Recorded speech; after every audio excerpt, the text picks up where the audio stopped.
ভিডিওটি শুধুমাত্র এডুকেশনাল পারপাসের জন্য বানানো হয়েছে। আমি কোনো সেবি রেজিস্টার ফাইন্যান্সিয়াল অ্যাডভাইজার নয়। কেউ যদি বাই অথবা সেল করেন নিজের রিস্কে নিজে করবেন। হ্যালো ট্রেডার্স, আজকে যদি আমরা মার্কেট দেখি কি দেখতে পাবো যে মার্কেট একটা জোনের মধ্যে ট্রেড করছে, মানে 1 ঘন্টা একটা জোনের মধ্যে ট্রেড করছে। দেখো, আগের দিনে গেছিলাম, এটা একটা সাপোর্ট জোন, যে মার্কেট যদি এখানে ডব্লিউ প্যাটার্ন তৈরি করার পর যদি আমরা দেখি কোনো প্রাইস অ্যাকশন তার নেকলাইন ব্রেক করেছে, সেখান থেকে কত দূর যাবে যদি দেখি, দেখতে পাবো যে আগের দিনের সেটা পুরো মিলে গেছে, মানে মার্কেটের অ্যানালাইসিস টোটালি মিলে গেছে। এবার আজকে কি করে সেটাই দেখাবো। আগের দিনের অ্যানালাইসিসটা আমি বলে দেবো। দেখো, কী বলেছিলাম যে মার্কেট যদি এটাকে ডাইরেক্ট ব্রেকডাউন দিয়ে দেয় এখানটা, তাহলে কী করবে, ডাউনফল করবে। কিন্তু যদি না ব্রেকডাউন দিতে পারে, যদি এখানে কোনো ডব্লিউ প্যাটার্ন তৈরি করে লোয়ার টাইম ফ্রেমে 15 মিনিটে বা 5 মিনিটে, তখন তার নেকলাইন ব্রেক করে মার্কেট এই তোমার রেজিস্ট্যান্স পর্যন্ত মার্কেট মুভ করবে। সেটাই করেছে। আগের দিনের ভিডিওটা পারলে দেখে আসবেন।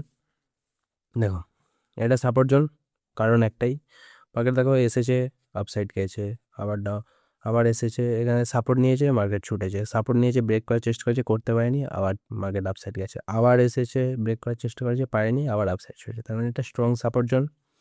সেমভাবে এটা রেজিস্ট্যান্স জোন, যে ওখানে মার্কেট বারবার যাচ্ছে, রিজেকশন মারছে, ডাউনফল করছে। হ্যাঁ, এটা হচ্ছে 1 ঘন্টার হচ্ছে তোমার রেজিস্ট্যান্স জোন।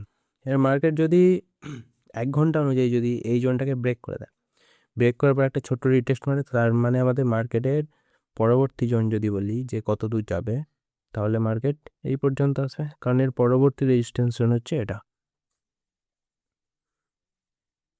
ঠিক আছে, এরপর আমাদের মার্কেট ভিউ যদি বলি, দেখো এবার লোয়ার টাইম ফ্রেমে চলে যাবো। এটা হচ্ছে 1 ঘন্টায়, এটাকে যদি প্রপার ব্রেক করে রিটেস্ট করে, তাহলে আমরা বাই সাইড প্ল্যান করবো।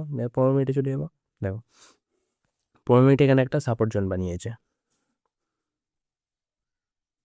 যেটা এটা সাপোর্ট জোন। দেখো, মার্কেট এসেছে, সেখানে ডব্লিউ প্যাটার্ন করেছে, তার নেকলাইন ব্রেক করেছে, করার পর রিটেস্ট নিয়েছে, নেওয়ার পর ক্যান্ডেলস্টিক প্যাটার্নে কনফার্মেশন দিয়েছে। দেখো, মার্কেট বাই সাইড চলছে, মার্কেট এই পর্যন্ত এখন আসতে চাইছে। আসার পর এখানে যদি আমাদের এম প্যাটার্ন তৈরি করে, মানে মার্কেট যদি এটা ডাইরেক্ট ভেঙে দেয়, তাহলে আমরা বাই সাইড প্ল্যান করব। কখন? এই রিটেস্ট এখান থেকে ভাঙার পর, মানে ব্রেকআউট করার পর রিটেস্ট আসবে যখন, তখন। কিন্তু যদি না ভাঙতে পারে, এখানে মার্কেট রেঞ্জ মারে, যদি এখানে এম প্যাটার্ন বা হেড অ্যান্ড শোল্ডার প্যাটার্ন তৈরি করে, তখন এর নেকলাইন ব্রেকডাউনের পর আমরা কি করব, আবার সেল সাইড প্ল্যান করব, এবং টার্গেট থাকবে এই জোন পর্যন্ত। ঠিক আছে, আর যদি এটাকে আমাদের ব্রেক করে দেয়, যে এই জোনটাকে যদি ডাইরেক্ট ব্রেক করে দেয়, তাহলে রিটেস্ট আর এই আপসাইড মুভ থাকবে। আর কত দূর থাকবে, যে 1 ঘন্টায় যে জোনটা টেনেছি, 1 ঘন্টায় যে জোনটা টেনেছি সেই পর্যন্ত। ঠিক আছে, মার্কেটের ভিউ এই দুটোই দেখতে পাচ্ছি আপাতত। এবার মার্কেট যদি এখানে রেঞ্জ মারতে মারতে অন্য কিছু প্যাটার্ন তৈরি করে বা অন্য কোনো ইয়ে দেয়, তবে সিম্পল ভিউ এই দুটোই। যদি এম প্যাটার্ন তৈরি করে, তার নেকলাইন ব্রেকের পর সেল সাইড প্ল্যান করবে, আর যদি ব্রেকআউট করে দেয়, তাহলে রিটেস্টে আমরা বাই সাইড প্ল্যান করব। Thank you for watching this video. If you enjoyed it, please hit the like button and the bell notification icon.